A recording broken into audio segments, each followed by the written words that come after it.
Hello and welcome back to Chasing Excellence, a show about chasing what truly matters. My name is Patrick Cummings. As always, I'm here with Mr. Ben Bergeron. Hello, my friend. How are you today? Hello, Mr. Cummings. I'm doing well. Thanks. Good to hear it. Good to see you. Thanks, everybody, for joining us.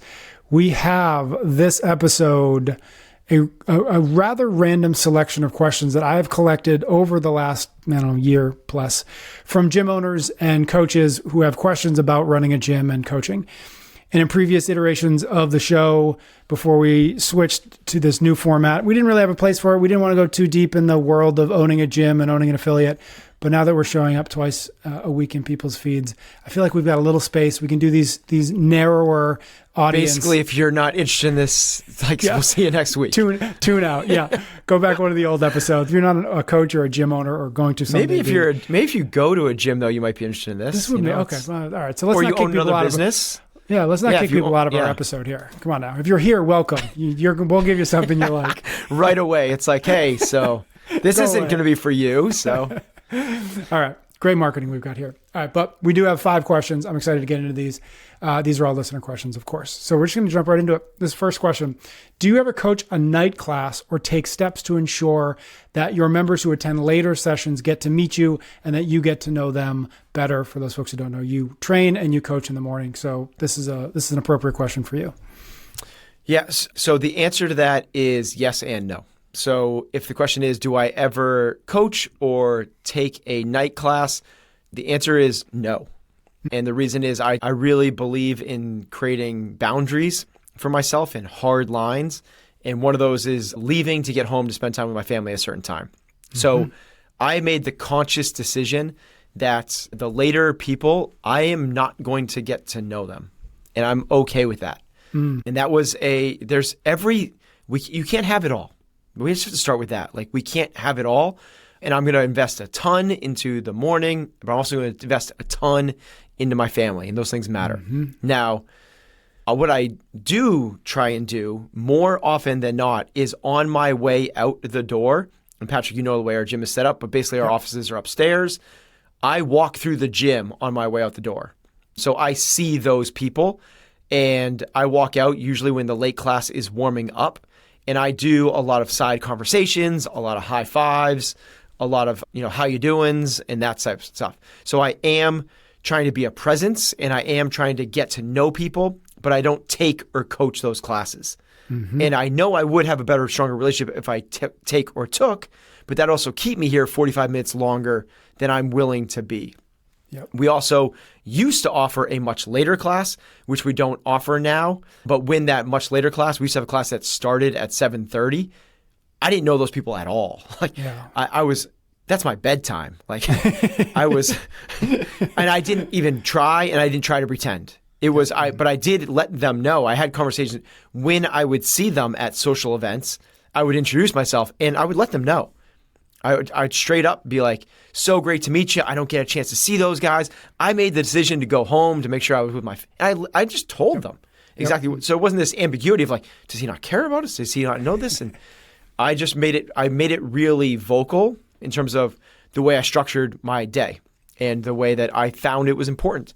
And so it's like, it's such a bummer I don't get to meet you guys and hang out with you guys, but here's the reason why.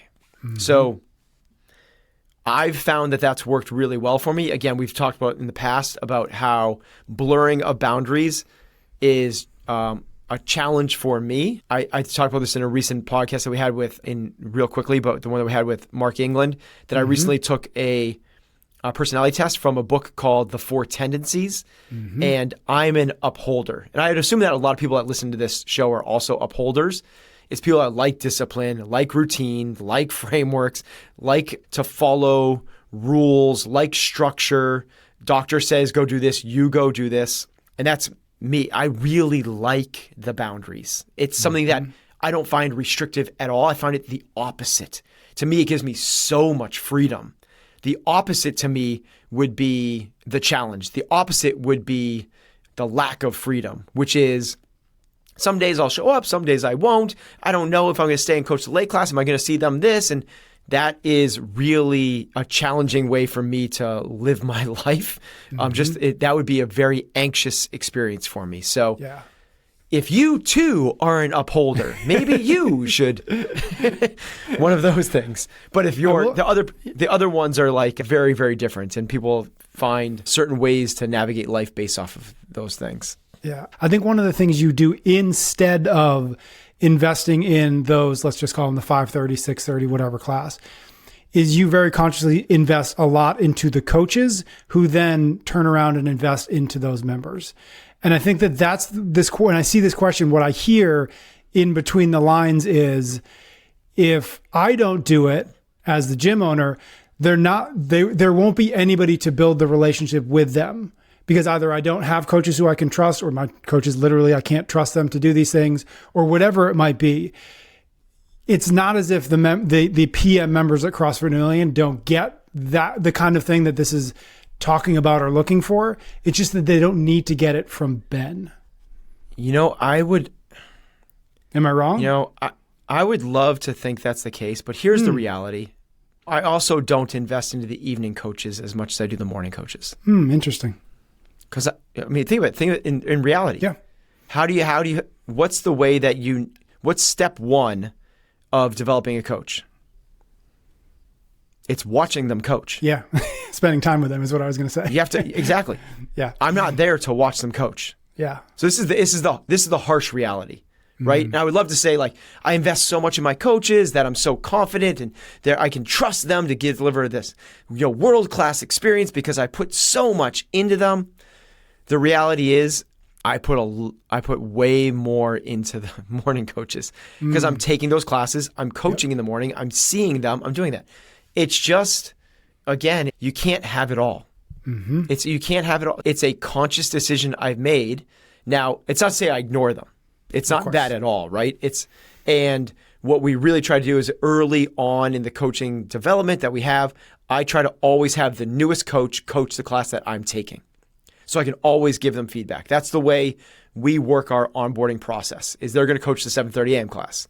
And then maybe we move them to something else, but that's the way we do invest into them. But the ongoing development, the PM people don't get it as much as the morning people. That's just, I don't want to pretend like we're doing something that we're not, because the reality is, when I say I mean my energy, time, all of it. Yep. Yeah, maybe I'm just thinking that Tori's such a stud that it's okay that she's there and you're not. And Tori's been there forever, and I've given a ton of yes, correct. Yes. Okay. Yeah. Dig it. Okay, cool. We'll move on to the next question. Ben discusses entering the danger, quote unquote, and fostering a culture where team members are comfortable with feedback and difficult conversations in the book, Unlocking Potential. How would you implement this with gym members? For instance, we have experienced members who skip reps, but still act like competitive RX athletes. This behavior harms the community culture. We've addressed it, but there's been no change. Yep. I wish that there was a really quick, I could give just one tactful thing to this is how you deal with that troubled member who skips rep but still acts like a competitor. It's that you do X, Y, and Z. It's that you go up to them and you say, hey, I'm going to enter the danger with you. You can do that. It's probably not going to end well. The honest answer is it runs so much deeper than that. And it is, what kind of culture are you establishing in your gym?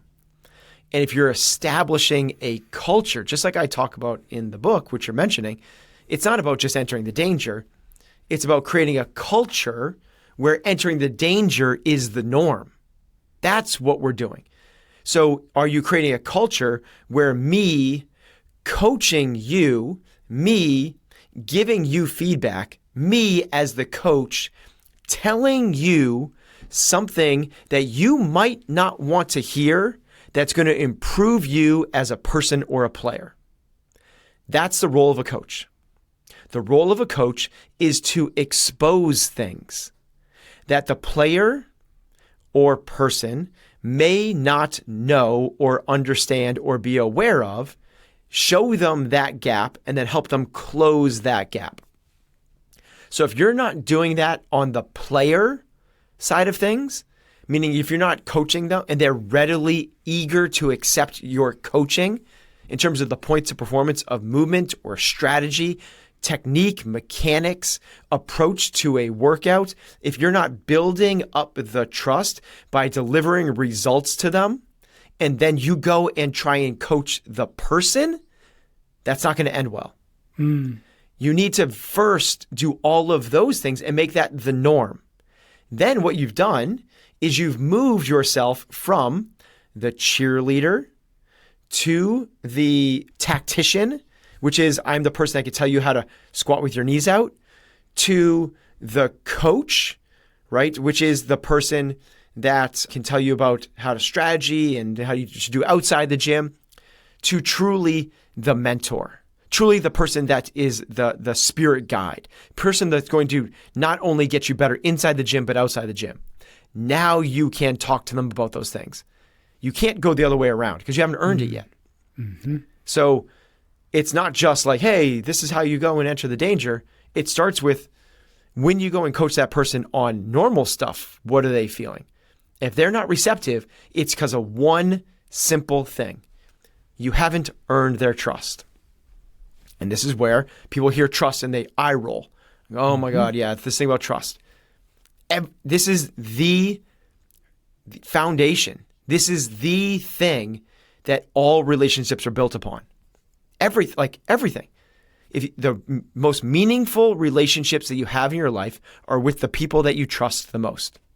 Relationships that you have that you don't have as meaningful a relationship with is because you don't have as much trust.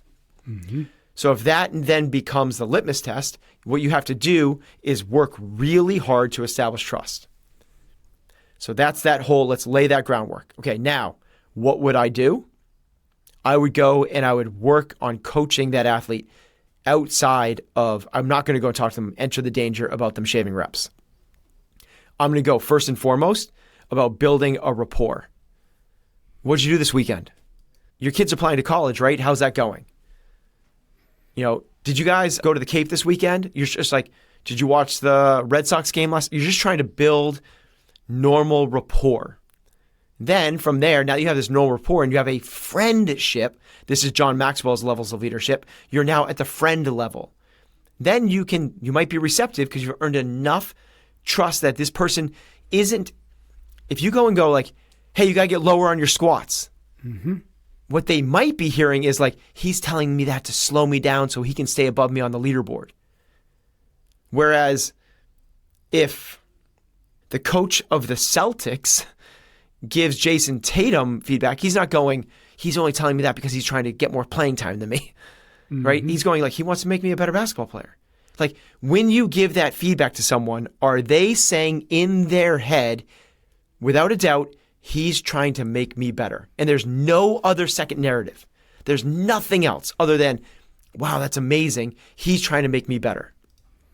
If we're there, then you can start to do things on the fringes, start to talk about nutrition, start to talk about strategy, talk about goals, like how to, drop 10 pounds, eat better.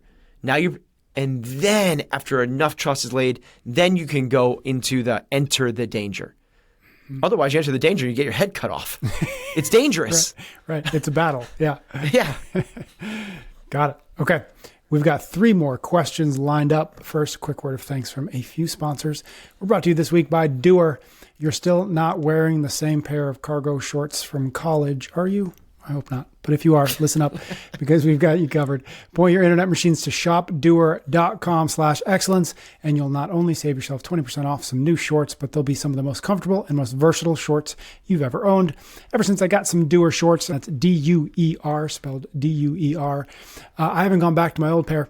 These are my new closet staples, which is great because I have no doubt they're going to last a lifetime, saving me from buying multiple pairs of shorts. They combine comfort with style and quality for all we do in a day. Plus, they're made with sustainable materials like wood chips, plants, and recycled plastic bottles and are designed to last. So not only does DUER look and feel great, it's a brand we are and you will be happy to support. If you happen to live in LA or Denver, you can stop by their flagship stores. For the rest of us, we can go to shopduer.com/excellence to see all their different shorts, jeans, tees, sweatshirts, and more. They've got lots for both men and women. And when you purchase through that link, you'll save yourself 20% off. That's shopduer, DUER.com/excellence. We are also brought to you this time around by OneSkin. OneSkin is the world's first skin longevity company. You can learn more at oneskin.co, and if you use the code excellence, you'll save yourself 15% off your order. OneSkin is designed by an all-woman team of scientists who have targeted cellular senescence, a key hallmark of aging. Their topical supplements are gentle, soothing, and free from over 1,500 chemicals and preservatives that can irritate your skin. Not only do I love how it feels, but I also appreciate its scientifically proven efficacy and safety for all skin types. OneSkin is more than just a temporary fix. It targets the root causes of aging to optimize our skin biology and make it more resilient. It's been clinically proven to strengthen the skin barrier, improve skin health markers, and diminish visible signs of aging. For a limited time, you can try OneSkin for 15% off using the code EXCELLENCE when you check out at oneskin.co. 15% off at oneskin.co with the code EXCELLENCE after you purchase. They'll ask you where you heard about them. Let them know that we sent you. Give your skin the scientifically proven gentle care it deserves with OneSkin. Okay, back into our questions. Here is number 3. How would you handle a situation where coaches compete to quote unquote out-coach each other, giving conflicting advice to members? I'm worried this will eventually lead to members losing trust in all of our coaches. Yeah, it's a good worry. I agree. There should be a understanding of the methods by which you coach movements. And that's your job as the head coach or the affiliate owner to lay out that method. And the expectation should be that your coaches not have 100% adherence to it, but at least agree to the school of thought, right? So imagine that the conflicting things are one person says that squatting with your knees caving in is okay, which, by the way, is a school of thought. That is not wrong. People go, that's not detrimental. People have been doing this for years. World records have been set this way. And in fact, it might be the most advantageous way to improve your vertical jump, because when you do a vertical jump, your knee caves in to create that propulsion because you've been going from a horizontal to now you got to go vertical. That has to happen. Okay. The other person goes, no, squatting with your knees out is the safest way to do that. Your knee is a hinge joint. We need it to act as a hinge.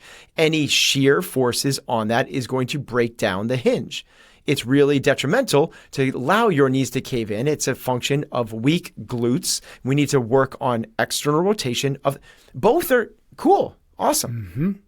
And if one person says one thing, the other person says the other thing, and people take different classes, and one coach is going, you got to get your knees out. And they go, no. Jimmy said that it's actually okay. It might be even better if I squat my knees in. It's your job to establish what is the way that you are coaching movements. It's fundamental. It has to happen. And the way to do that is to talk about it. And this is one of the reasons that you have coaches meetings. So you can talk about discrepancies. You can talk about inconsistencies. You can bring to light and say, hey, this is the way that we do this. So if you're coaching a sumo deadlift, are you trying to go foot to plates? Are you trying to get your feet as wide as possible? Or are you trying to go just wide enough that your hands aren't interfering with your knees? Both can be right, but it'd be really weird if you didn't talk about that with your coaches. When you squat, do you guys coach the low bar back squat or the high bar back squat? It might not be a right or a wrong, but it'd be nice to have an understanding or at least the whys behind both those things. So yeah, those are inconsistencies, and inconsistencies are a emotional bank account withdrawal. You need to make sure that there aren't inconsistencies in your business in order to establish trust. Trust is the thing that's going to keep them coming back. People want more than anything else. They want a consistent experience from a business. That's the number one thing. They want to be expectations to be met. And if we're not meeting their expectations, your fear is well-founded. I think that you will start to see attrition through your membership. So do the work to establish protocols, to establish understandings of the way to coach. At least there's about 30 major movements that we have to coach the 30 major movements. If the gym doesn't have coaches meetings, one, would your advice be figure out how to have coaches meetings? Or if not, is there a means and a methods through which you would disseminate that? Again, 30, the 30, be like, you're going to send them an email every week. You're going to do a video. Like, what are some of the ways that they can, in fact, make sure everybody is rowing the same boat in the same direction in this regard? Yeah. I don't think coaches meetings are the answer to everything. And the truth is, we don't cover this stuff in our coaches meetings. Got it. What we do have people do is, we've talked about this already, is new coaches take my class and I take their class. And that's where we iron this stuff out. So it's like, it's just hammered out in the onboarding process because we go, hey, I saw that you coach that. I'm not saying it's wrong, but the way we coach this here, obviously the underlying message there is like, if you want to continue to be a coach here, this is how we're going to do it going forward. This is the way we coach it. So I think that I only do that because it's the easiest way. I'm going to coach a class and I'm going to take a class. So in terms of my effort, there's no extra work done. It's not creating an SOP for every single movement. It's not, here's the video library that I have to go create. I'm really trying to do this like in real time, the easiest way I possibly can. Now, if I was more buttoned up, maybe we'd have video demonstrations for every single movement and I have people do that in their coaching on-ramp. But honestly, this is just the easiest way to get the most bang for my buck. Take it. Next question. One of our part-time coaches has started training at a local competitor's gym. Initially, he took weightlifting classes there with a great coach. Now he trains more at the competitor's gym than ours, although he still coaches 6 hours a week here and trains at our gym only once a week. How would you handle this situation? We have a really simple solve, which is if you're going to coach at our gym, you're going to train at our gym. And we mandate that you train at our gym 3 days a week. And that's a solve. Most people are training maybe 5 days a week. So the majority of their training is happening here. And that's all I can ask. I can't say every day because, that doesn't seem realistic. So we're looking for the majority of their training happening here. And by the way, here is also in class. Talk about solving a lot of the issues we've already talked about. It just baffles me that owners aren't taking, that any coach wouldn't take the classes in their gym. That is such a strange thing to me. I really have a hard time. Imagine owning a restaurant and never eating the food from your restaurant. Like, wouldn't you want to at least go whoa, the food is way saltier than I thought. Like this isn't what I thought we were serving. I ate here 2 years ago. And I just assumed that the food hasn't changed. The food's going to change. Like, you're never going to. And by the way, that also means I'm looking at the workout on our membership system. I'm logging the workout. I'm fist bumping people because I want to know that the system's working. You want the whole. So if I go to log a score and it's an interval piece with 3 different scores, and the score is the sum of your times across those 3 intervals, but there's only one place to enter a score, I'm like, whoa, this isn't. Now, if I didn't do my class, the chance of me going in, I'm actually doing it as a real-time user, meaning I'm not in the kitchen just taking a sample bite of the meal. I'm at a table getting served by the wait staff. And I get to see, is the silverware clean? How long does it take to come out? Fully experiencing the product. So much gets solved when you become a customer of your own business.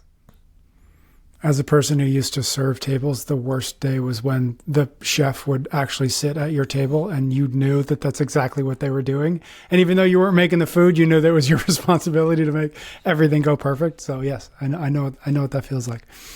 Last question we've got. This is from Jay.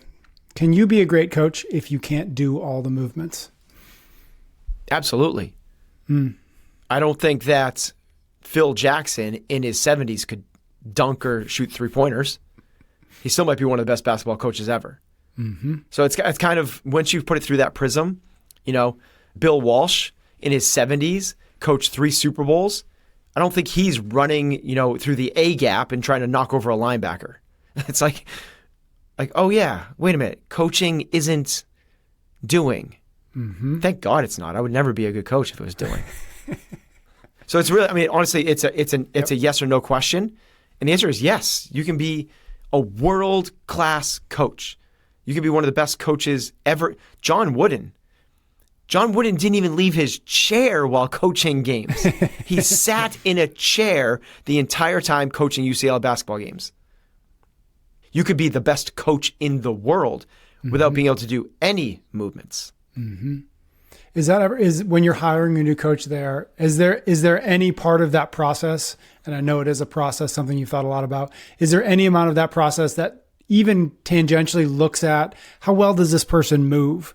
Is she able to, fill in the blank? Maybe to the degree of like she can do a muscle up, but probably not to that degree. It's like, is she a good mover? Does she look the part, et cetera? How much of that factors in? Different question. Yeah, totally. Can being a great mover help you as a coach? Yes, it can. Yep. Yes, it can. And do you want your coaches to be good movers? Yes, you do. But that doesn't preclude you from being a good coach if you can't do certain movements. Mm-hmm. So I think of it in terms of like, can't do certain movements. Does that mean I can't overhead squat 225 pounds? And I can't. Mm-hmm. So I'm not going to be able to train next to Cole Sager. I can still coach Cole Sager. Like that. Like the things I program for Cole and do for Cole, I do not need to be able to do at all. I need to be able to coach him and teach him how to do those things. Mm-hmm. Now, here's maybe the asterisk next to that. When you take classes, when you're training in your gym, what's your focus? What are you trying to do? Are you trying to be the fastest in the class? Are you trying to win the workout? Or are you trying to be the best mover? And I want to hire the coach that wants to be the best mover. Interesting. Because what we're trying to show people is not how to go faster and faster and faster, especially if it's at the expense of good mechanics. It's the opposite. It's here how to move. Give me a gym of beautiful movers, and I can make them super fit. Give me a gym of hard chargers that are looking to shave things and move terribly, and I don't know what I'm going to end up with. Yeah. Like, it's mechanics, consistency, then and only then intensity. That's what we got this time around. Thanks everybody who sends us questions.